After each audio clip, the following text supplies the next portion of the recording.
Saya sahabat kita semua. Shalom. Salam. Haleluya. Puji Tuhan. Puji Tuhan. Haleluya. Tepuk tangan bagi kemuliaan Tuhan. Ada sukacita. Berasa bahagia. Haleluya.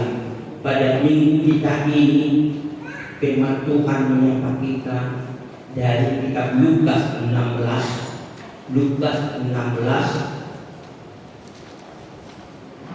dari ayat yang ke-19 sampai ayat yang 31. Lukas 16, 19 sampai ke 31.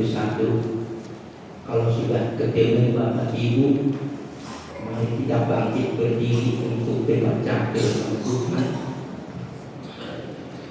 Karena firman ini panjang, jadi tidak saya buat secara responsoria, tapi saya membacanya, tapi Bapak Ibu mengikutinya dengan tulus dari awal sampai akhir, sehingga nanti apa mau sampaikan firman ini kita tangkap agar ada pegangan kita mau pulang dari rumah Tuhan. Kalau judulnya ini orang kaya dan Lazarus yang miskin, itu judulnya di atas. Beginilah firman Tuhan yang menyapa kita. Ada seorang yang kaya, yang selalu berpakaian jubah kuning dan kain halus, dan setiap hari dia bersukaria dan kemewahan. Ada pula seorang pengemis bernama Lazarus, badannya penuh dengan borok, berbaring dekat pintu rumah orang kaya itu, dan ingin menghilangkan laparnya dengan apa yang jatuh dari meja orang kaya itu. Malahan anjing-anjing datang dan menjilat boroknya. Kemudian matilah orang miskin itu, lalu dibawa oleh malaikat-malaikat ke pangkuan Abraham. Orang kaya itu juga mati, lalu dikubur. Sementara dia menderita sengsara di alam maut, ia memandang ke atas, dan dari jauh dilihatnya Abraham dan Lazarus duduk di pangkuannya. Lalu dia berseru, "Bapa Abraham, kasihanilah aku. Suruhlah Lazarus supaya dia mencelupkan ujung jarinya ke dalam air dan menyejukkan lidahku, sebab aku sangat menderita dalam nyala api ini."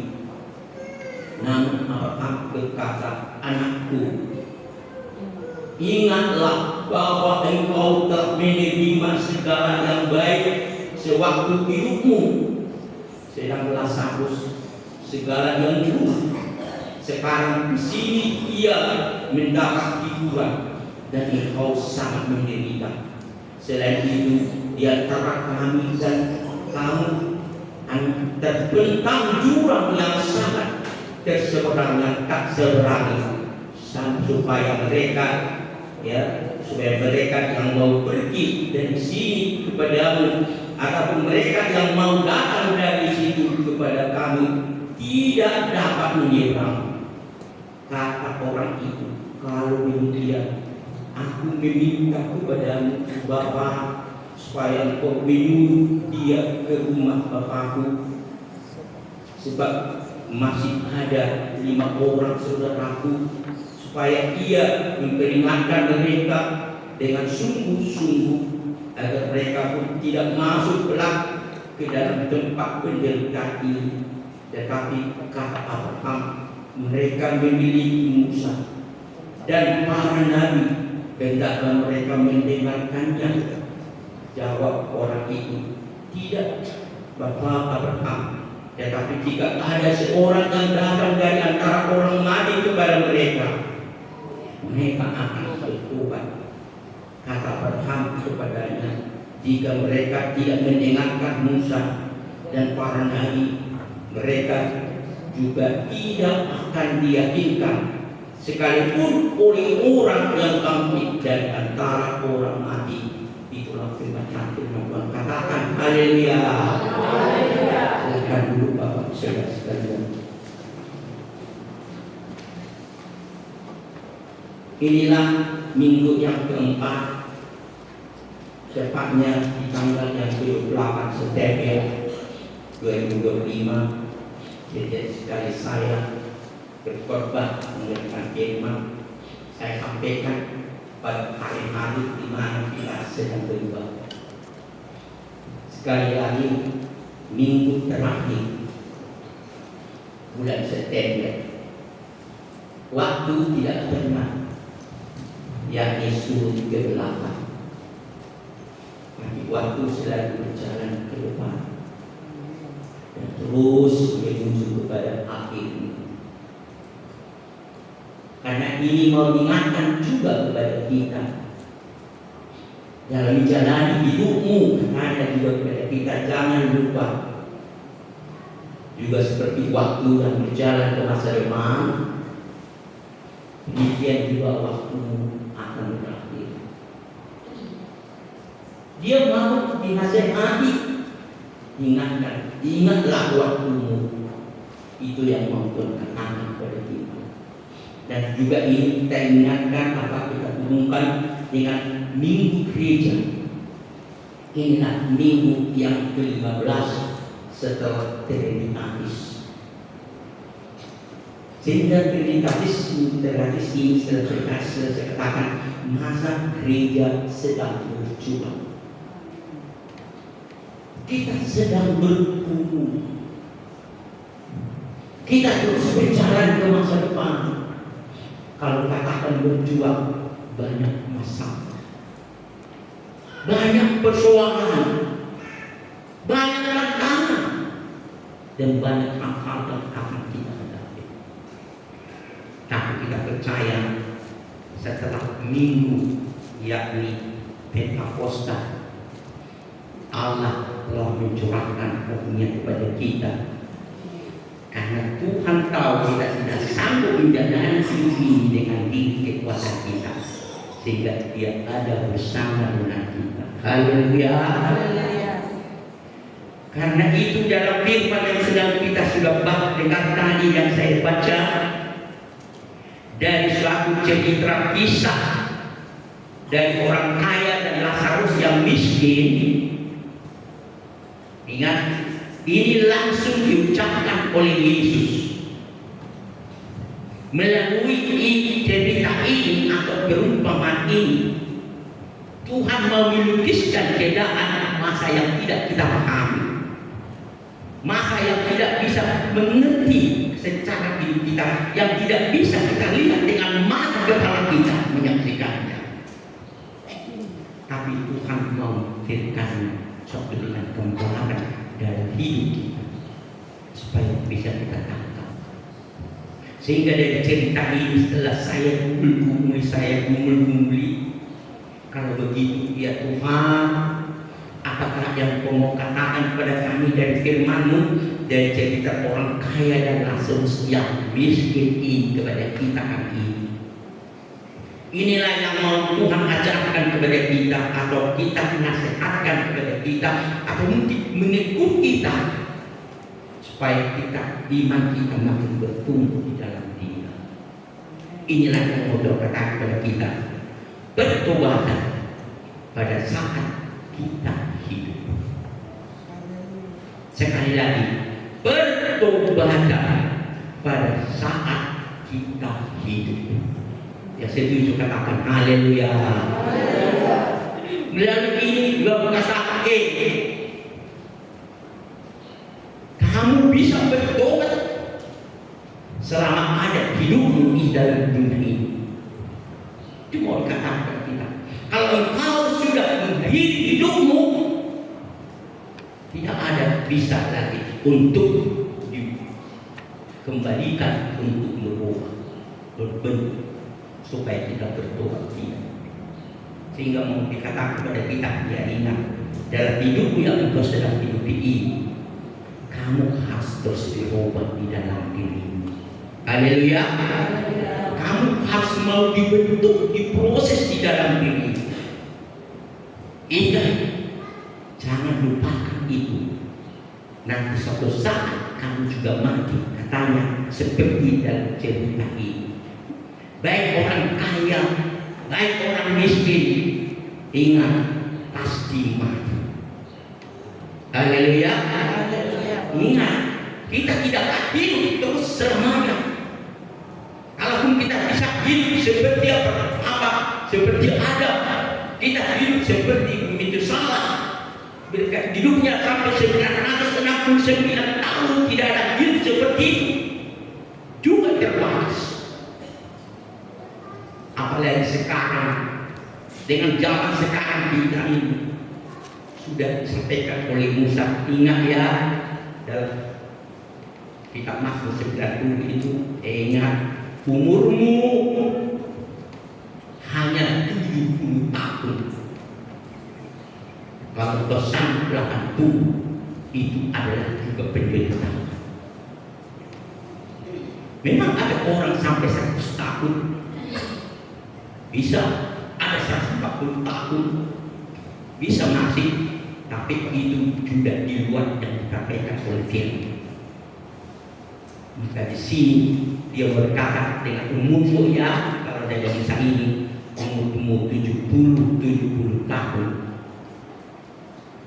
kalau kamu masih hidup, jangan lalaikan waktumu untuk itu. Haleluya. Haleluya.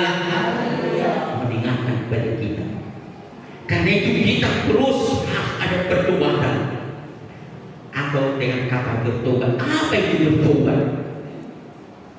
Bertobat itu adalah meninggalkan hidup yang lama. Tentu maksud lama dengan hidup yang tidak berkenan kepada Tuhan. Itu harus kita tinggalkan dan berperilaku hidup baru. Dan berperilaku hidup baru. Apa hidup baru? Hidup yang berkenan kepada Tuhan. Haleluya. Itu makanya kalau kita tetap hidup di dalam Tuhan, di sanalah bisa kehidupan baru. Itu maksudnya. Kalau kita menjauhkan diri dari Tuhan, kita meninggalkan Dia, itu adalah hidup lama, artinya hidup yang tidak benar, atau istilah lain hidup penuh dengan kejahatan. Karena itu mau diingatkan kepada kita pada hari ini. Itu sebabnya Paulus menasihati kita.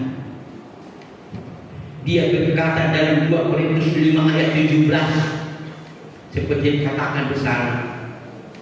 Jadi siapa yang ada di dalam Kristus, ingat. Jadi siapa yang ada di dalam Kristus, ia ada ciptaan baru. Jadi kalau ada dalam Kristus kita ciptaan baru.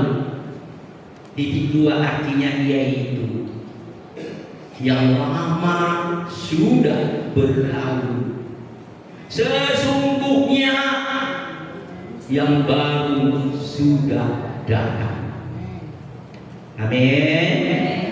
Mari kita renungkan itu. Tetapi dalam Kristus, tetap membangun hubungan dengan Kristus. Jangan tinggalkan Kristus, itu maksudnya. Jangan jauhkan dirimu daripada Kristus, karena di luar Kristus tidak ada hidup baru. Haleluya. Inilah yang dikatakan Tuhan kepada kita pada hari ini. Jadi kalau kita terus bertumbuh, itu tadi pertobatan ini pada saat kita ini, maka ada 3 hal yang terjadi dalam hidup kita. Ingat, ada 3 hal yang terjadi dalam hidup kita. Dari firman yang sudah saya baca atau kita dengarkan dan kita ikuti dari yang telah menyapa kita hari ini. Apa yang mau Tuhan katakan kepada kita? Kembali, saya bukan dari Katakan dari firman ini dari ayat 19 sampai 21. Apa yang dikatakan di sana dilukiskan ada dua orang di sana, dikatakan satu seorang yang kaya. Ingat, satu seorang yang kaya dan satu yang miskin. Apa yang dikatakan orang yang kaya ini dikatakan sama. Dia selalu dengan kekayaannya, dengan kehidupannya, dengan apa berusaha hidup dalam hidupnya dan sebagainya. Memang hidupnya katakan dia bersuka dia dan kemohannya. Dia berkata saya ini, aku ini dan semuanya. Dia pesta dan sebagainya. Tapi dilukiskan dalam satu sisi. Ingat ya, ada di situ dia di rumah Monica luar sana. Dia ada orang yang miskin. Dia diperhatikan, enggak ingat. Dia makan dengan santai. Tapi dia hanya mengharapkan dikatakan cerita itu hanya makanan-makanan yang sudah ada lebih dari situ. Ya, mau itu yang dia harapkan. Sudah itu dikatakan sana dia menginginkan, tapi yang ada anjing-anjing yang menjilat borok-boroknya itu yang dilukiskan.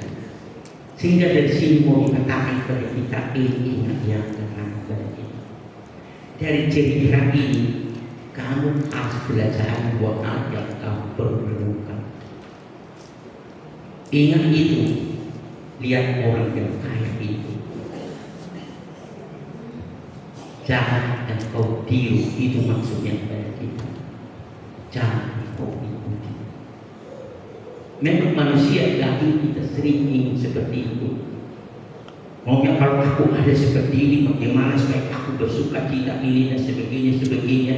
Semua dengan apa asik dengan hidupnya, sehingga tidak peduli yang lain dan sebagainya. Itu yang sering terjadi. Karena itu mau diingatkan kepada kita. Apa yang mau Tuhan katakan kepada kita pada hari ini dari firman ini? Jangan melupakan Tuhan. Ini yang pertama. Jangan melupakan Tuhan dan asik dengan dunia. Ya. Jangan melupakan Tuhan dan asik dengan duniamu. Itu yang selalu seperti orang yang kaya, dia asik dengan dunia. Dia berbuat apa yang dia lakukan, dia dikehendaki, dia berbuat dan sebagainya. Dia melupakan Tuhannya, tidak peduli dia sama sekali. Karena dia sangat tidak ada kekurangan, ya. Tidak ada yang tidak cukup. Apapun, bahkan bermewah-mewah dan sebagainya dengan apa yang dia ucapkan sebagainya. Tapi mau diingatkan, jangan lupa. Itu mau diingatkan kepada kita. Jangan engkau seperti orang yang kaya ini. Haleluya. Dia mau berkata kepada kita hari ini, kau jangan juga melupakan Tuhanmu. Bukankah kau seperti orang kaya itu sering kamu jadi melupakan Tuhan dengan duniamu? Apa dunia kita sering membuat kita melupakan Tuhan, tersenang kepada pribadi kita? Boleh saja dengan usahaku, dengan apa pekerjaanku, dengan yang lainnya. Bukan ini aku perlu. Kalau hari Minggu nggak bisa, ini penting. Kalau ada usaha aku nanti kututup, tidak ada lagi orang belanja dan sebagainya, tidak ada lagi orang nanti, nggak ada jemaah. Sehingga keluarga, ya boleh saja dan sebagainya. Tapi mau diingatkan, ingat. Haleluya. Haleluya. Dunia sudah menghargai kita. Ingat ya, dunia menghargai kita. Tahu maksud saya dunia menghargai kita? Lihat kalender. Cuma saya lihat kalender. Baca mulai Senin, Selasa, Minggu. Lihat minggu pertama, Minggu, Senin, Selasa, Rabu, Kamis. Mana yang merah? Hari apa? Minggu, bukan hari Jumat. Bisa diganti hari Jumat. Pelajari artinya. Tapi tetap merah. Tapi kita tidak menghargainya, tidak menghormatinya. Namanya minggu. Minggu itu adalah minggu hari kebangkitan, hari Paskah. Itu minggu. Maka setiap kali kita beribadah, kita mensyukuri anugerah Tuhan telah bangkit membebaskan kita dari maut dan kematian. Haleluya. Memberi hidup baru. Tapi kita tidak menghargainya, kita tidak menghormatinya, kita tidak mensyukurinya. Itu selalu dalam diri kita.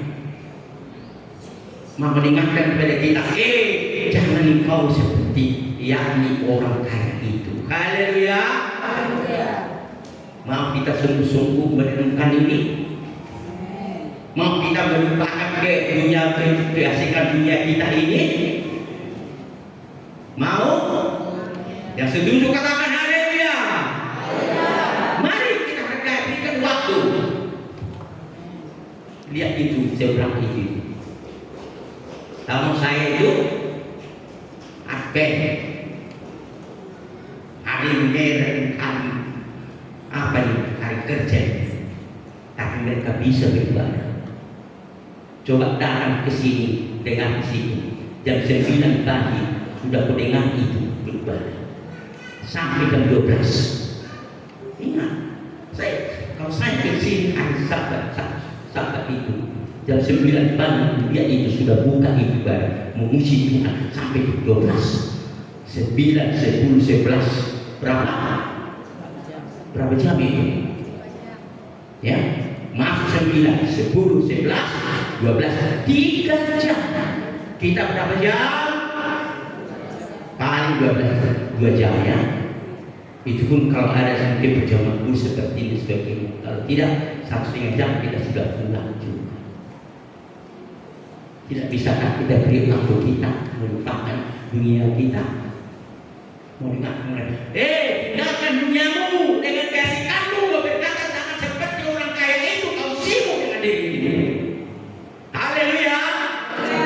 Itulah yang mau dikatakan kepada kita, diingatkan kepada kita, karena itu dinasihati kita ini.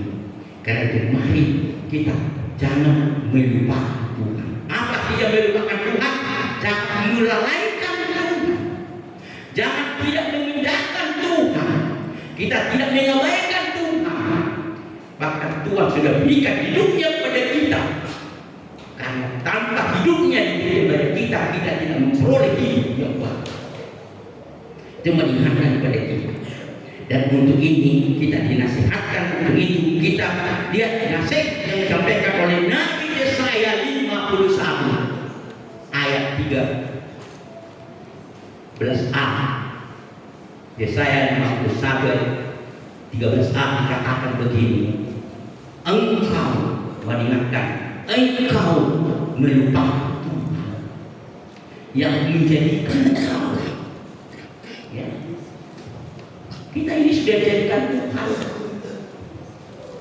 ini, tapi kau lupakan Tuhan yang menjadikan itu, katanya kepada kita. Kau lupakan yang membentangkan langit dan yang meletakkan dasar bumi, artinya semua yang ada dalam alam ini hanyalah yang Tuhan lakukan.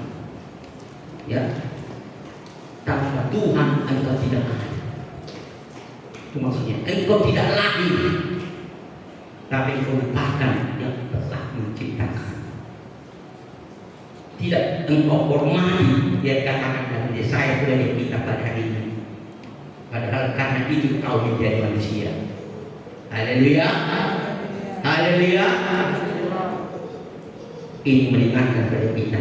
Karena itu sekali lagi janganlah lupakan Tuhan, ya, dan asik dengan dunia, tidak tinggalkan. Itulah yang pertama yang mau dikatakan kepada kita pada hari ini. Yang setuju dikatakan haleluya. Yang kedua, apa yang mau dikatakan kepada kita pada hari ini? Kembali dari cerita ini.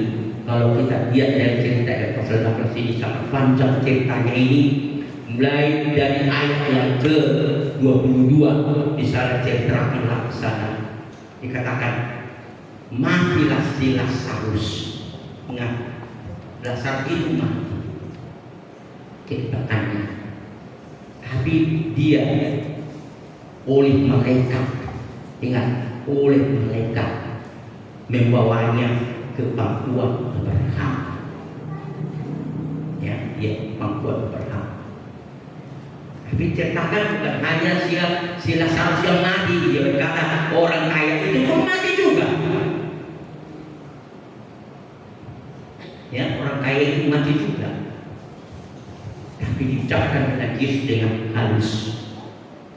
Dia dikuburkan. Ingat, dia dikuburkan. Itu yang dikatakan. Tapi dikatakan dia ada di tempat yang sangat menderita. Ingat itu, di tempat yang sangat menderita. Dia di sana menderita sekali. Dia menderita sekali. Ingat, baru setelah dia di sana masuk, dia kepanasan, sangat belumlah sangat panas sekali. Sehingga dia bilang, rupanya masih walaupun sangat jauh, tapi dia boleh berdialog dia di sana.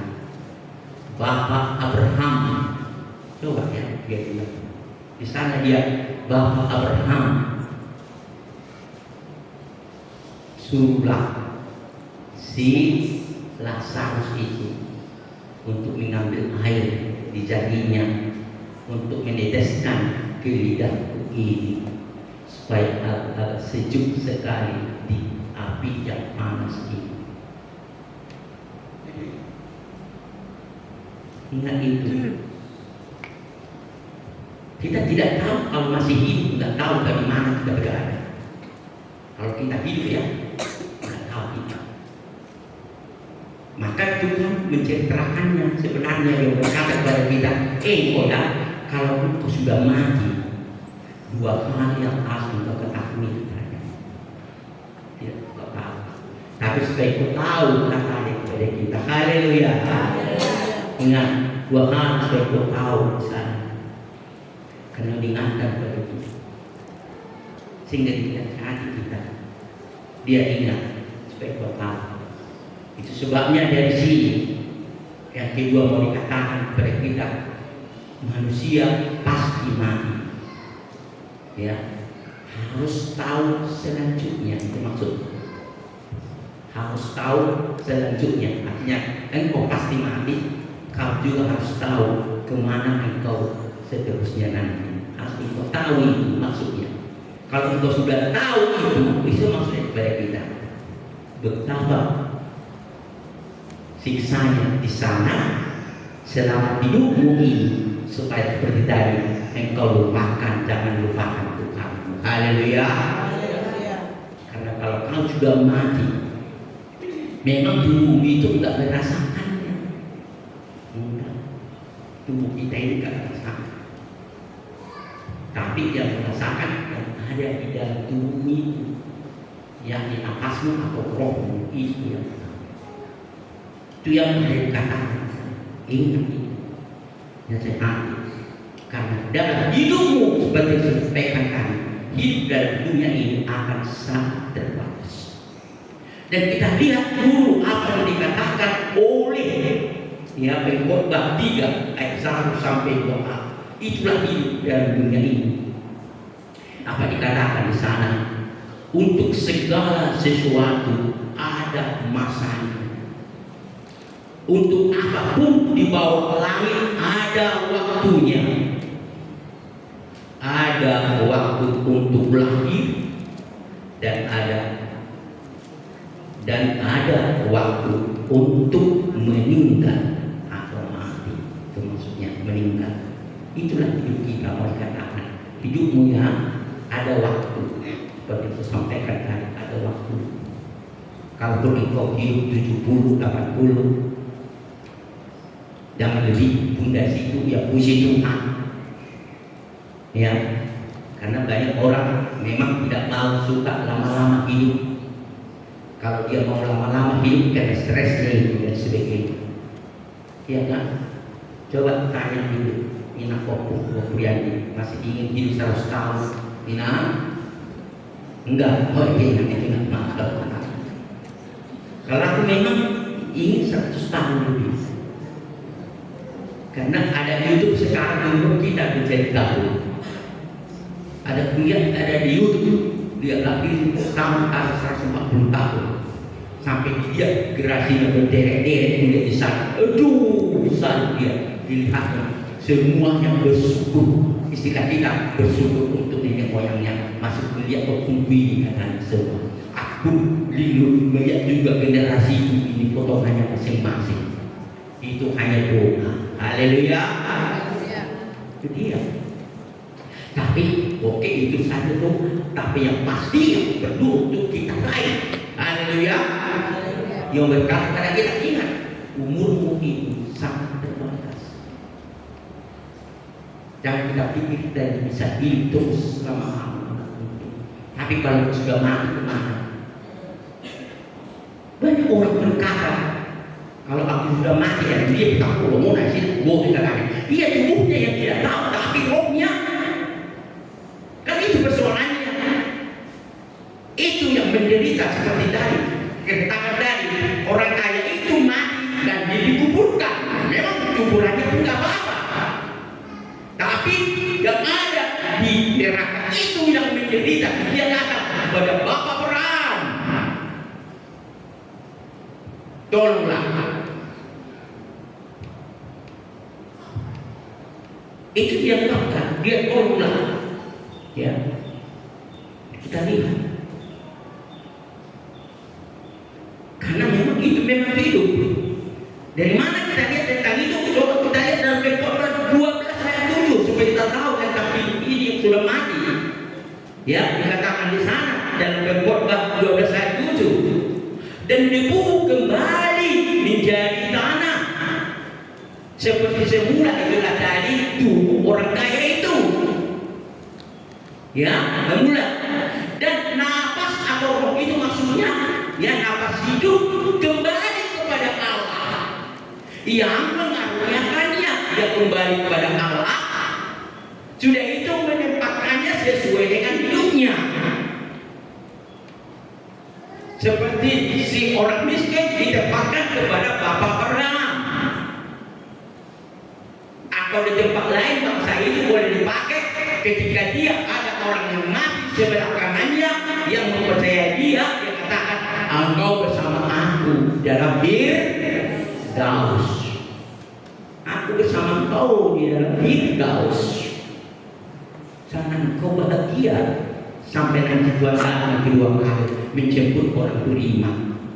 Dan yang masuk ke neraka tadi engkau menderita di sana selama sampai Tuhan datang untuk kedua kalinya. Dan sejak itu sudah mulai bersiksa. Menderita. Memang ada satu hal yang kita banggakan dari situ. Dia bilang ke sana juga,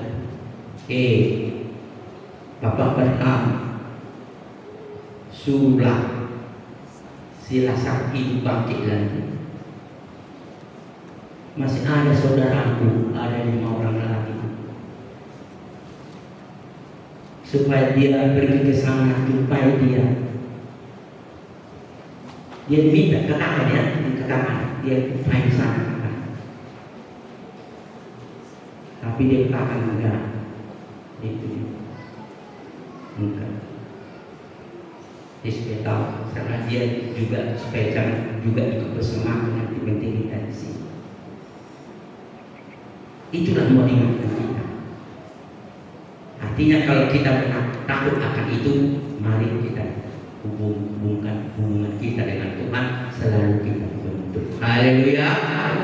Itu yang perlu kita lihat. Sekali lagi, manusia ini pasti mati. Kita harus tahu untuk selanjutnya. Kalau kita sudah tahu untuk selanjutnya, kita tahu harus mempertimbangkan dan berbuat yang terbaik bagi kehidupan kita. Kalau kita nanti mati, aku percaya aku akan mendapatkan Tuhan bersama kemampuan Bapa Abraham. Haleluya. Itu yang pertama. Dan kedua, yang ketiga ini agak singkat saja. Dari mulai ayat yang ke 29 sampai ayat yang ke-30. Sekali lagi sana dikatakan sekali lagi kepada Abraham, dia ada milik, ada saudara-saudaranya itu, kirimkan datang kepada mereka supaya mereka juga tidak apa. Dia bilang di sana tidak ada, yakni firman yang didengarkan disampaikan oleh Musa. Tentu yang disampaikan oleh Musa adalah firman Tuhan kepada mereka, hukum Taurat. Itu yang perlu didengarkan. Bukan persoalan dari orang yang nanti ini datang ke situ dan berkata, ya sudah pasti orang jadi takut. Coba dulu, kalau kita menonton YouTube, coba kalau dia mati, dia sudah mati, terus tiba-tiba ahabu katanya, ketika dia bilang pasti mati. Pasti kita nggak bunyinya juga apa itu kan? Pasti membuat orang makin takut. Kalau dia tahan nggak mungkin, enggak. Itu enggak wajar juga, enggak. Tapi kau harus dengarkan apa yang disampaikan oleh Musa. Lakukan itu. Itulah yang perlu dilakukan. Kerjakan. Kalau gitu apa yang ketiga, responi firman Tuhan dan lakukan. Haleluya. Itu dia. Inilah firman Tuhan sampaikan kepada kita, menasihati kita, mau mengajak kita, menegur kita, mengingatkan kita. Kita mau membentuk Yehova, perbarui. Kesempatan yang baik ini jangan kita berikan. Haleluya. Enggak ada haleluya. Haleluya. Mari datang dengan baik-baik. Kita beri waktu yang baik. Kita beri kesempatan yang baik. Ada waktu kita tidak kita bergunakan sebaik-baiknya dan sebagainya. Sudah kita lawan leha-leha, bersantai. Mungkin diundang kita, roh manginan, roh hari Minggu, kalau hari Kamis malam, hari Rabu malam, roh muda, kuliah ke kamu, tabu-tabuan, kamu dia dok-doknya, roh kamu lupa. Mungkin tidak menggumuli roh manusia, kita datang kan, roh perak sudah potitlah, roh dohita alana kan pola nilai dok itu kamu, dan dok itu kamu semangat jago dok isi ada dok kaki balik tuh kamu dok, roh dohita kan dah, roh dok kan, itu mengingatkan, mulut itu kalau kamu mengajar kepada kita. Alai mulai hari-hari yang buat kamu roh, beda kamu ke dirimu katanya. Kalau kata itu kalau nggak mau dengar, tapi mau dengarkan kita, jangan dinasehati kita semua. Haleluya. Gak ada haleluya. Masuk saja. Maka saya jalankan dia. Karena aku juga berdarah yang lemah, yang kuat. Maka saya terus berkumpul. Maka seperti saya katakan, kalau menasihati orang saya tak mau menasihati orang, pantang menasihati orang. Suka mulai berbuat itu. Ada yang mengatakan di depan, itu terpaksa dong, aku terpaksa dengan pakai. Hamba Tuhan harus sampaikan. Ingat ini, kalau enggak mau saya, kan lu berbuat di luar khotbah. Sekali lagi, saya tidak mau menyampaikan nasihat-nasihat yang baik. Mari sama kalau mengisi, berbuat emosi juga baik kalau mengisi. Kalau anak ibadah diri udah menjaga diri ibadah diri. Haleluya. Ingat ini, kita yang bisa jaga diri sendiri. Kalau orang lain tidak bisa menjaga kita, orang lain tidak bisa begini, tidak bisa. mau kita nasihati orang lain, Allah kalau nasihati diri kata Nabi sama kita, orang dari itu manusia dan satu itu. Tadi karena firman Tuhan itu kita menjawab yang saya sampaikan karena menyampaikan firman. Haleluya, haleluya. Mari nasihati kita. Dengarkan firman Tuhan dan perhatikan ini, itu maksudnya. Di sana lakukan, koresponi dia, engkau tanggapi dia, engkau harus ada suatu jawaban yang harus kita lakukan. Dan kita lihat dalam nasihat ini, Yakobus 1:22 sudah biasa sering kita dengar ini. Hari ini sudah biasa. Yakobus 1:22 dikatakan sana. Kita perhatikan di sana. Hendaklah kamu menjadi pelaku firman dan bukan hanya pendengar saja. Jangan pendengar saja. Sebab jika tidak demikian, kamu menipu diri sendiri. Ya. Jadi kalau kita mendengar firman tapi tidak mau melakukan, kita menipu diri sendiri. Artinya kita mengatakan kepada orang, inilah aku pilih. Katakanlah kau berbersih, sebetulnya. Orang berbersih kata. Anak-anak dari kita belah kita kerjakan. Orang berdoa kita bodoh. Sering begitu. Sering orang berkata kalau ada orang dan sebelum nasihat, anakku cuma muda katakan tapi mana lucu. Yang sering orang. Ini kita dengarkan. Kita bentuk diri kita sendiri. Haleluya. Kita perbarui diri sendiri.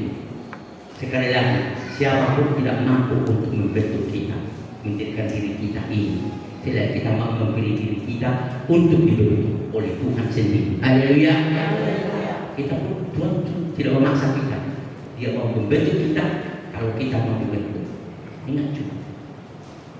Dilakukan. Mari kita temukan dengan Allah pada hari ini dengan tulus dan iman. Karena kita perhatikan dengan baik.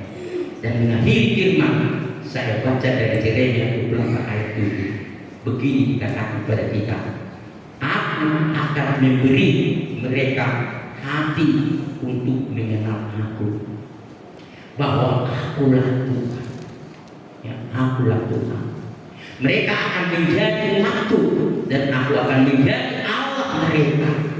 Ya, Allah mereka. Sebab mereka akan kembali. Kalau lama membaca, setelah aku akan bertobat kepadaku dengan segenap hati, dia akan bertobat kembali dengan segenap hati. Itu dia.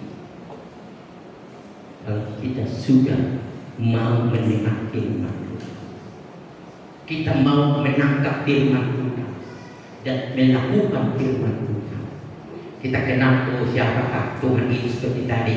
Ialah pencipta kita, pencipta alam semesta yang menjadikan segala sesuatu. Dialah yang layak dipuja, ditinggikan dan diagungkan. Haleluya. Yang mau merespon firman, mengangkat dalam hatinya, yang mau ya. Kalau nggak mau nggak apa-apa, duduk saja nggak apa-apa. Ya, tidak dipaksa Tuhan. Tapi untuk menunjukkan diri kita sungguh-sungguh mau, ya berdirilah, ya, dan renungkan firman ini dengan nyanyian dan bukan hanya dari mulut kita, dari kehidupan kita, menjadi satu janji komitmen dalam diri kita sebelum kita masuk kepada perjalanan Tuhan kita. Saya mau ikut